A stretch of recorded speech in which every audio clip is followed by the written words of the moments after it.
Bueno, queridos patitos, resulta curioso, aunque interesante, por generar debate, generar, en teoría, conocimiento a través de la comparación y la contrastación de informaciones y de datos.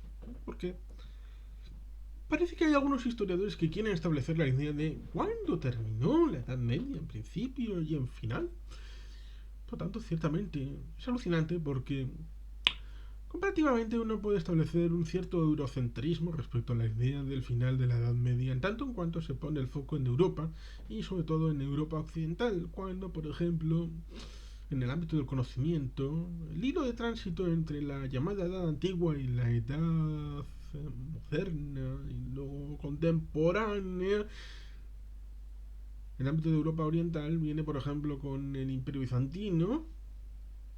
En el ámbito más extraeuropeo venimos a través del Islam, que recogió a través de Alejandría y de la biblioteca conocimiento de los antiguos autores grecolatinos que fueron fundamentales a la hora de luego el reconocimiento a través de la reliteración, porque estos autores fueron transmitidos al árabe, otras lenguas norteafricanas, sí, de Oriente Medio, del creciente fértil, sobre todo la escuela de Bagdad.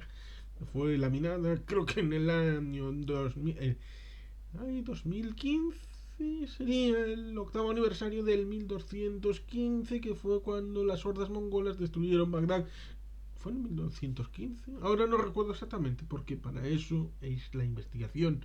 Para no tener los datos exactamente en la cabeza, sino tener una idea general. Pues hubo la idea de que los mongoles acabaron llegando a Bagdad, donde había florecido una escuela importante de conocimiento, y les dijeron que o se rendían o los pasaban a cuchillo, como había pasado en la estepa de los ahora Stan Country en Asia Central.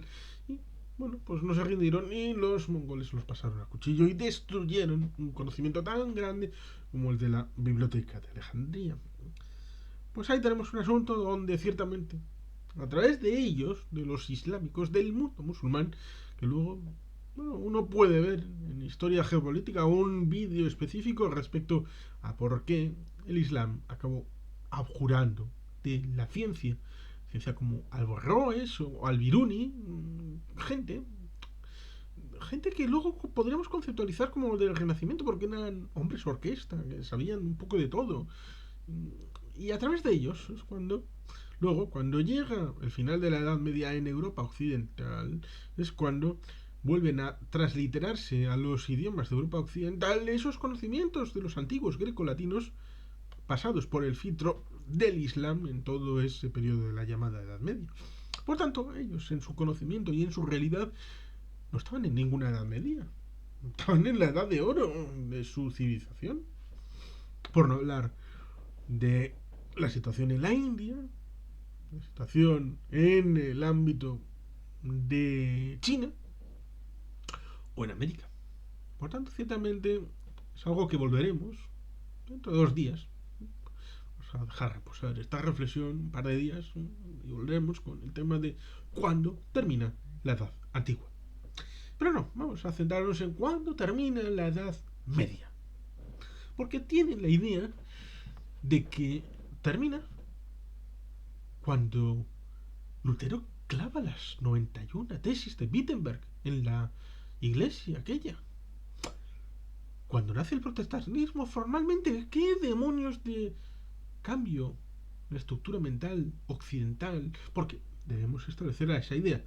Edad Media es una extrapolación de la edad en el ámbito cronológico de Europa, porque hasta el siglo XIX-XX Europa era el mundo y cuando se daba historia en general era historia occidental y sobre todo, por ejemplo, cuando en América, sobre todo en América del Norte, pero también en América en general, porque geográficamente y geopolíticamente se suele establecer esa idea, en esa vinculación, ¿no? Geográficamente, en estricto sentido, hay más continentes, pero culturalmente, geopolíticamente, en muchas maneras se suele establecer esa idea y seguramente mi amigo Alberto Plenzuelos lo puede decir de una manera mucho más explícita, con autores y todo, que América era Europa fuera de Europa. Australia es Europa fuera de Europa. Y por lo tanto, ciertamente, cuando podían tener una educación en historia, podían tener buena parte de su historia solapada con aquellos que llegaron de Europa. Y a partir de ese punto de la segregación de los territorios, ahí incorporar la vía propia, porque a fin de cuentas, sobre todo en la América hispana, en España de ultramar, eran criollos salidos de la península que habían generado nuevas vidas en América y en otros lugares de la hispanidad. Y en otros lugares, como los anglosajones, pues tenían esa idea respecto a la comunidad y que esa forma de extrañamiento con los diferentes hacía que las comunidades que luego se independizan en realidad pues siguieran siendo europeos fuera de Europa y su marco institucional ser muy británico a pesar de que estaban en lucha con el británico, lo cual es paradójico aunque realmente edificante poder comprobar que eso también es cierto en otros escenarios como por ejemplo la Constitución de 1812, la Bemba, muy afrancesada en plena lucha contra el francés, lo cual ciertamente es paradójico, pero como diría Nietzsche, algo que es absurdo no es condición para ser negado, sino puede ser condición de su existencia. Por tanto, ciertamente ahí tenemos un asunto importante y es relevante, como por ejemplo el asunto este de cuándo termina la Edad Media. Como digo, podemos establecer ese vínculo cuando hay un cambio de paradigma religioso. Pero qué demonios de idea es esa cuando tenemos la escuela de Salamanca con un cambio de paradigma, derechos humanos. Luego Bartolomé de las Casas que con la biografía que tiene y hay muchas críticas respecto a su realidad, respecto a maximizar las críticas que luego fueron incorporadas en el tema del negroleyendismo en el ámbito de los Países Bajos, Inglaterra y la lucha por el relato. Pero tenemos esa base en donde hubo un cierto cuidado por ciertos derechos humanos en el ámbito del siglo XVI que en parte pudieron servir de base para situaciones que luego servirían en la Revolución Francesa o en la Ilustración. Por tanto, ciertamente, ¿por qué Lutero y las tesis de Wittenberg es el final de la Edad Media? Y no, por ejemplo, el siglo XI. El siglo XI con la creación del mundo ortodoxo, un parteaguas entre el catolicismo y el mundo oriental. ¿Por qué no puede ser ese punto si nos ponemos quisquillosos con el ámbito religioso? ¿Y por qué Lutero y no Calvino? Y no otros de los líderes de la contrarreforma, como por ejemplo los jesuitas. ¿Trento no puede servir como parteaguas del final de la Edad Media? ¿O es que tiene que ser el reflejo de una forma de ver el mundo donde lo anglosajón tenga el germen de su futura relación? Y luego, ¿dónde veremos el cambio de paradigma? ¿En 1421? ¿En la idea de cerrarse a sí mismos de los chinos? Como diría Gavin Menzies. No, hombre, no. Hay un problema de concepción. Porque se tiene la problemática visión respecto a por qué termina la Edad Media y qué es la Edad Media.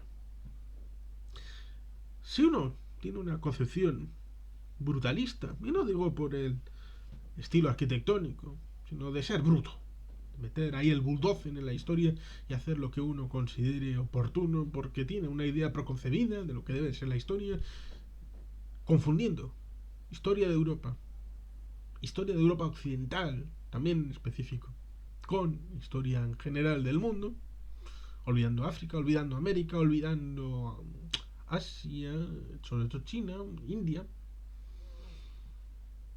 Por tanto, ciertamente uno tiene una falsa conceptualización y a priorismos antes de poder establecer esa relación con la clasificación de edades posible, sobre todo con una honestidad con uno mismo, en tanto en cuanto, ¿por qué?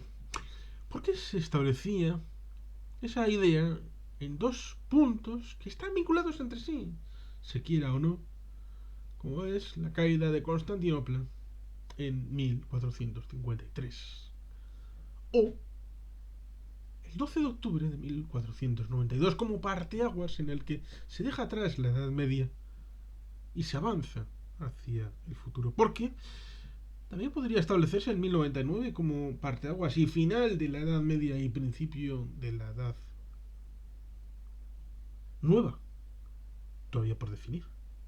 ¿Por qué? Porque esa situación de cambio en Europa Occidental, en donde se establece la idea de, después del nacimiento del Islam, ha habido un cierto retroceso, la ampliación, porque si uno ve aquella película que hicieron de Mahoma, se ve al inicio el envío de emisarios por Mahoma, perdón, por el glorioso profeta Muhammad, para el imperio persa, para Egipto y para el imperio bizantino, a decirles convertíos o pagaréis las consecuencias. Resulta curioso porque actualmente tenemos una situación parecida cuando el Estado Islámico también tenía como confrontadores Irán, Turquía y Egipto. La geopolítica, como la poesía, a veces rima en el pasado, presente y futuro. Pero bueno, eso sería otra historia. Pero ciertamente deberíamos hacer la reflexión en tanto en cuanto, después de la expansión del Islam, sobre todo cabalgando por encima de la lámina de agua en el norte de África y penetrando en Europa, en el 1099 la geopolítica del momento establece la idea de ir al corazón del Islam a través de Tierra Santa y dar el contragolpe. Un momento geopolítico muy importante del cambio de postura y paradigma que llevó a las llamadas cruzadas, y fruto de ese intercambio hubo esa primera forma de renacimiento cultural, por ejemplo con la corte de Aquisgrán, en Carlomagno, que ciertamente no es en ese momento sino antes, pero había dejado la semilla para la situación que vendría después, que abriría del románico, los arbotantes, los rosatones, el ámbito de la apertura de las catedrales al gótico. Un cambio de lo arquitectónico que sirve como ejemplo de lo geopolítico. Igual es un punto ahí, establecer el final de la Edad Media. Por eso tal vez cuando se establece esa idea se hace de alta Edad Media y baja Edad Media. Y no se quiere establecer eso porque no abre el campo de juego occidental al mundo entero, pero sí lo hace.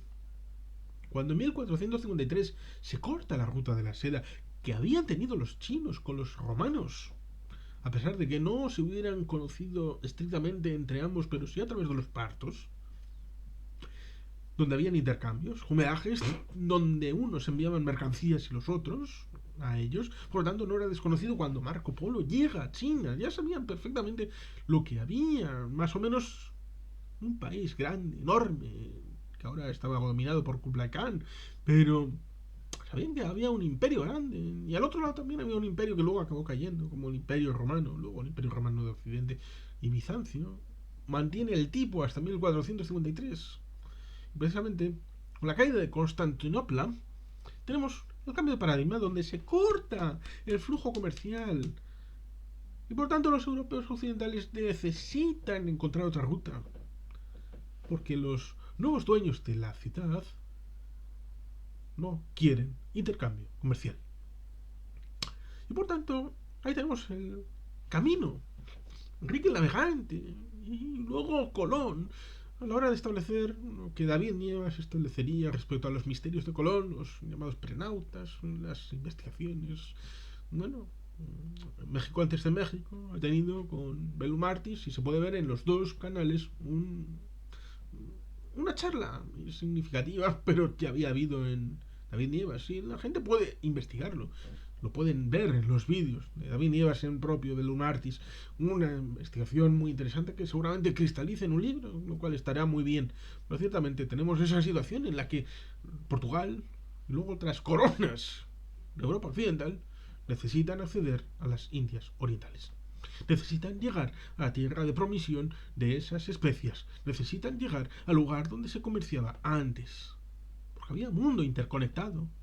La gente habla ahora de globalización a partir de los años 80. Ha habido muchas globalizaciones, lo mismo que nuevo orden seculorum, el nuevo orden mundial, el nuevo orden de los siglos. Ha habido un nuevo orden mundial muchas veces y volverá a verlo muchas veces más. Porque el nuevo orden mundial es cuando hay un cambio geopolítico, adaptar el mundo a esa nueva realidad. Eso es un nuevo orden mundial.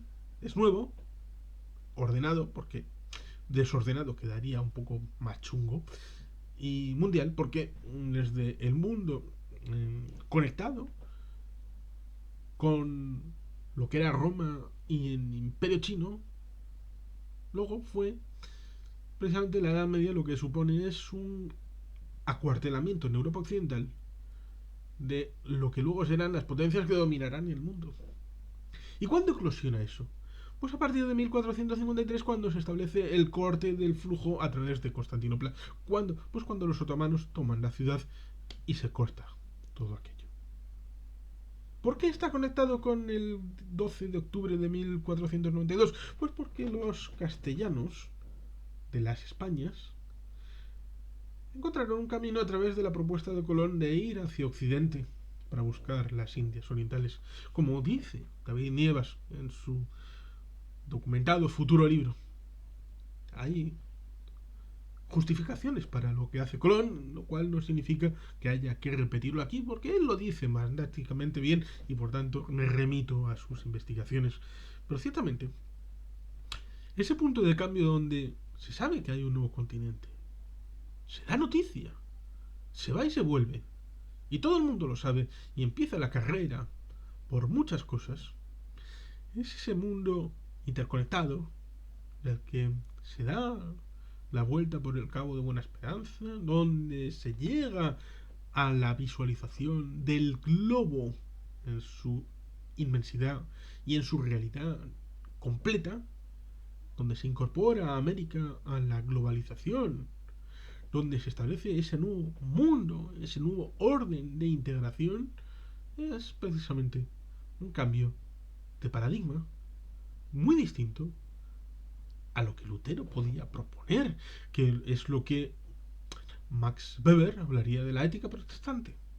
Porque, como digo, la ética protestante viene derivada de desafíos y de debates en el ámbito religioso derivado de la presencia de Lutero en Roma unos años antes de haber clavado esas tesis. Pero es que había habido tesis y antítesis y síntesis en el ámbito de la Iglesia Católica desde hace mucho tiempo, derivado, por ejemplo, de los diferentes concilios, de la situación con respecto a los hermanos ortodoxos, la salida en el siglo XI, que es previa a las cruzadas, los debates que uno puede ver, por ejemplo, en el libro de Humberto Eco del nombre de la rosa.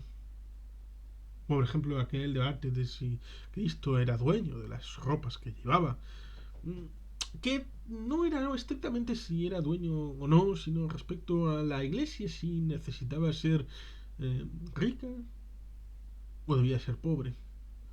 Por tanto, eran debates trascendentes que implicaban mucho más de lo que se estaba en juego dialécticamente en el momento. Por tanto, ciertamente no se puede negar debates intrínsecos endógenos dentro de la Iglesia católica, poniendo en el frontispicio de que un cambio de era, nada menos que un cambio de era en todo el mundo, para finalizar la Edad Media, sea Lutero. Cuando digo, hay muchas otras razones, muchos otros momentos para establecer ese cambio de época. Incluso uno cuando lee a Marx puede establecer la idea de que el feudalismo ergo Edad Media no culminaron hasta la Revolución Francesa.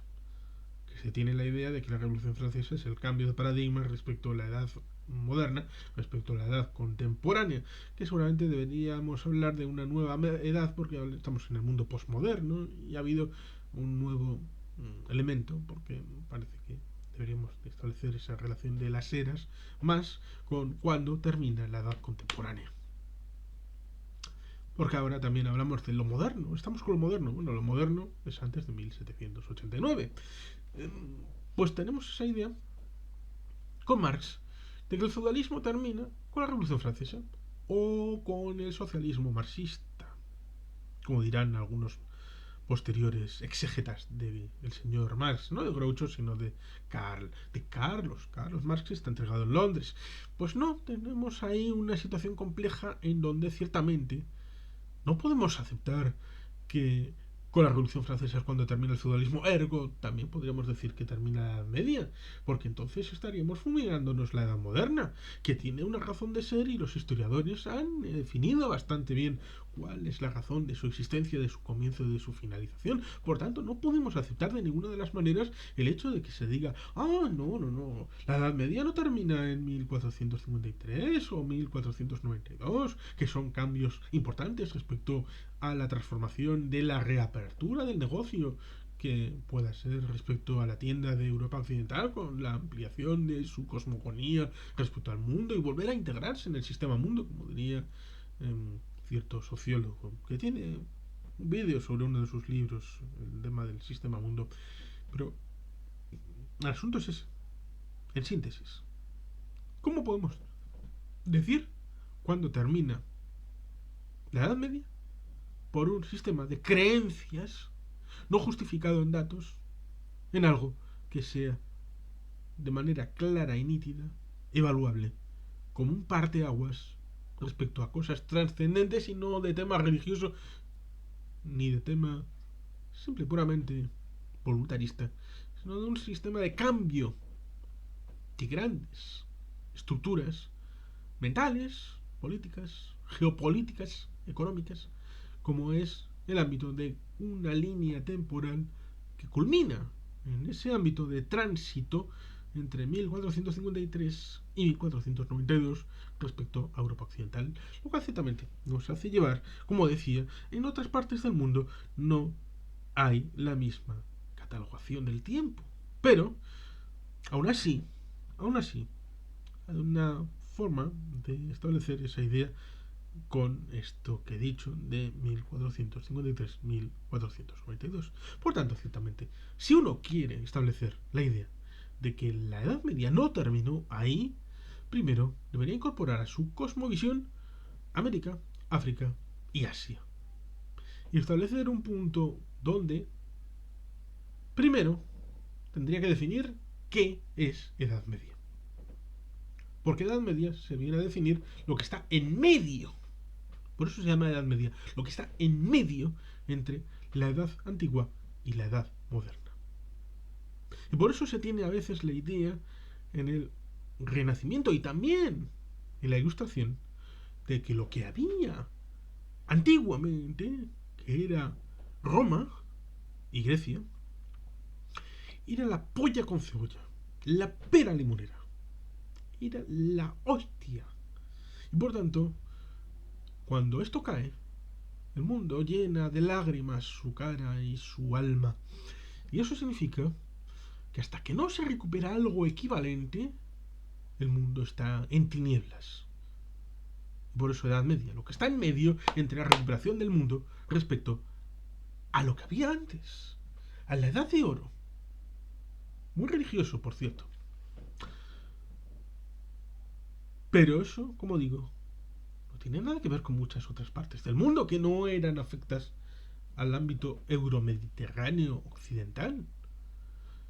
Y cambiar el asunto de algo que sí tiene sentido para el cambio de época en el ámbito occidental por simple y llanamente el cambio del ámbito religioso de afectación muy negro legendaria, dicho sea de paso, respecto a la idea de que el cambio de aguas no tiene que ver con ámbitos euromediterráneos, ya sea España o Portugal, sino con los británicos, con el ámbito protestante, con el ámbito anglosajón.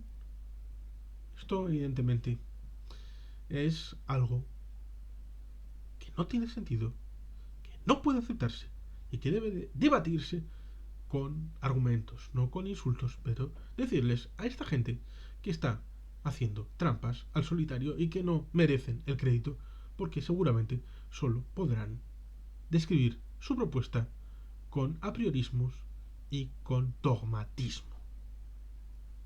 Les desafío a hacerlo bien. Por lo tanto, sigo creyendo que la historiografía hasta el momento está establece unos límites razonables a la Edad Media, tal y como lo hemos estudiado hasta el presente. Pero en fin, queridos patitos, sin más, es que ricasco, agur bat, beti gelpean.